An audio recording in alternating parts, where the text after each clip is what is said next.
Today I'm here with my top 10 Minecraft mods for 1.19, and because this is my first top 10 mods video for 1.19, there's going to be a few mods that you certainly know that I'll include on this list, but most of them are actually mods I've never shown before. I think overall I have a pretty solid mix of the two. So anyway, let's go ahead and check the mods out. Alright, so the first mod I'll be showing you is actually 4 mods, and these are Sodium, Iris, Rubidium, and Oculus. And these are mods that I think every single player should be using. There's really no reason you shouldn't be using them. And you'll only actually be using 2 of these at a time, depending on whether you're using Forge or Fabric. If you're using Fabric, you're going to want Sodium and Iris, whereas if you're using Forge, you're going to want Rubidium and Oculus. And when you have these mods installed, you are going to have significant performance gains in Minecraft and the ability to use shaders. Like I said, there is essentially no reason to not be using these mods unless you have some particular incompatibility with another mod. You really just should have these installed. Next up, we have a dimension mod called Eden Ring, and this dimension is actually set on the rings of a huge gas giant planet, which you can see in the distance. And I must say, it's one of the cooler settings I've seen for a dimension. And this new dimension has all kinds of awesome features, such as new mobs, varying levels of gravity, and new sky and weather rendering. And this mod is actually made by the same creator as Better Nether and Better End, so if you're familiar with those mods, you'll know that this is a very detailed dimension, and overall, absolutely worth giving a try. Next, we have Limited Lives, and this is a pretty cool mod that kind of lets you set something between hardcore and regular Minecraft. And what you can do is, instead of a hardcore world where if you die, you're just done, you can configure your exact number of lives. And this can be however many you'd like. For this particular example, I set it to 3, and by default, when you die, your maximum health will also be lowered. And plus, you can also customize this mod, so once you do run out of lives, you're either temporarily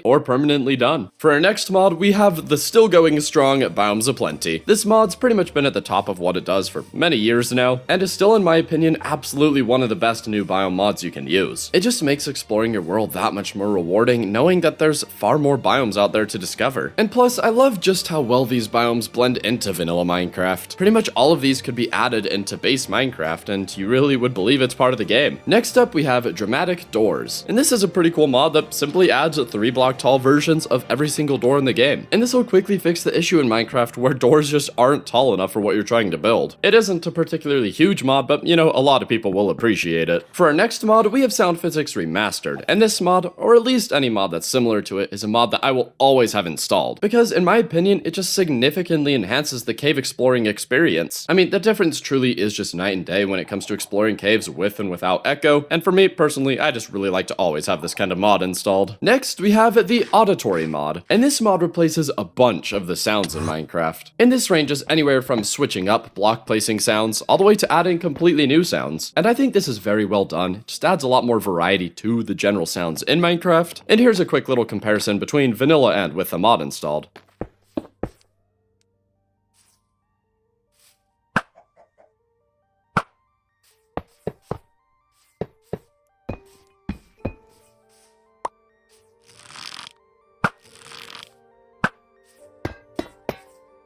For our next mod, we have YDM's Weapon Master, and we've seen mods like this before that render items on your back, but none have really done it quite like this mod. Whereas those other ones that we've seen only will show a few items, this will show up to 8 items on your character. So pretty much any tool you have in your 1 through 8 hotbar slots is going to show up on your player. And this is almost overkill with just how much you can see, but you can also customize it and choose exactly which slots will end up displaying that tool. And nearing the end, we have Fishing Overhaul, and this mod adds a pretty interesting new little mini game to fishing. So rather than just immediately catching the fish, you have to time this little mini game just right in order to actually get the catch. And I think this is a pretty cool concept because it makes fishing at least a little more difficult and certainly helps change it up a bit. And finally, the last mod I have for you guys today is the Physics mod. And this is still, in my opinion, easily one of the coolest mods available for Minecraft, and I just really appreciate how customizable it is. I mean, every single setting can be toggled. So you can make this mod something hardly noticeable if you'd like, only adding some new 3D particles to the game, or you can just have the new physics happening everywhere. And it truly adds new physics in so many places. Mobs will have ragdolls, blocks will shatter into bits when you break them, and just so much more, especially if you get the pro version of the mod. And anyway, that'll do it for this video, and as usual,